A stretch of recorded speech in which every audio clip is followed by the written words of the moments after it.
অনলাইনত মাটিৰ জমাবন্দীখন আপুনি নিজৰ মোবাইলতে কেনেকৈ চাব পাৰিব তাৰ বিষয়ে আজি এইটো ভিডিঅ'ত মই আপোনালোকক দেখুৱাম। তো বন্ধু বান্ধৱীসকল স্বাগতম জনাইছোঁ আপোনালোক সকলোকে SK জ্ঞান আসামৰ নতুন এটা ভিডিঅ'লৈ। মাটিৰ জমাবন্দীখন আপুনি নিজৰ মোবাইলতে চাবলৈ হ'লে প্ৰথম আপুনি ব্ৰাউজাৰ এটা খুলি চাৰ্চ কৰক ৰেভিনিউ আসাম জমাবন্দী।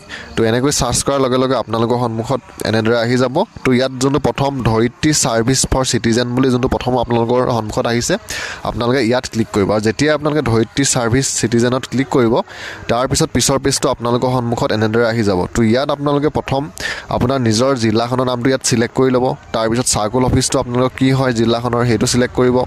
তাৰপিছত আপোনালোকৰ গাঁওখনৰ নাম কি, সেই গাঁওখনৰ নামটো আপোনালোকে ইয়াত দিব লাগিব। তো এই সকলোবিলাক দি হোৱাৰ পিছত আপোনালোকে ইয়াত আপোনালোকৰ যোনটো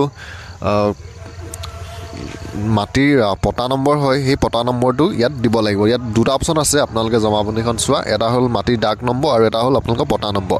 আৰু মাটিৰ যোনটো আপোনালোকৰ পটা নম্বৰ হয় সেই পটা নম্বৰটো আপোনালোকৰ যোনখন খাজনা দিয়া ৰচিদ তাতে আপোনালোকে দেখিবলৈ পাব। তো ইয়াত আপোনালোকে যোনটো চাৰ্চ বাই পটা নম্বৰ বুলি অপশ্যন আছে আপোনালোকে ইয়াত ক্লিক কৰিব। আৰু ইয়াত ক্লিক কৰাৰ লগে লগে প্ৰথম আপোনালোকে ওপৰত যোনটো কেপচাৰ দেখিছে সেই কেপচাৰ কোডটো দিব লাগিব। আৰু তলত আপোনালোকৰ যোনটো পাট্টা নাম হয় পাট্টা নাম্বাৰটো দিব লাগিব। তো মই প্ৰথম কেপচাৰটো ইয়াত দি লৈছোঁ।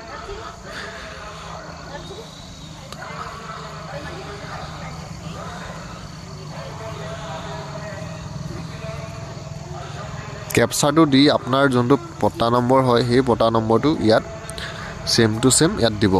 তো মই পটা নম্বৰটো ইয়াত দি লৈছোঁ। আৰু পটা নম্বৰটো ইয়াত যোনটো চাৰ্চৰ অপশ্যন আছে আপোনালোকে চাৰ্চত ক্লিক কৰিব।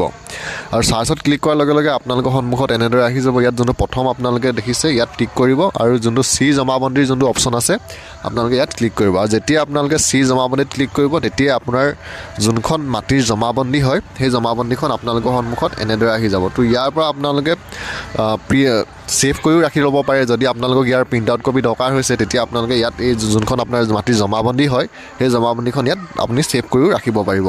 তো বন্ধু বান্ধৱীসকল আপোনালোকেও এনেদৰে মাটিৰ যোনখন আপোনালোকৰ জমাবন্দী হয় সেই জমাবন্দীখন এনেদৰে অনলাইনত চাব পাৰিব।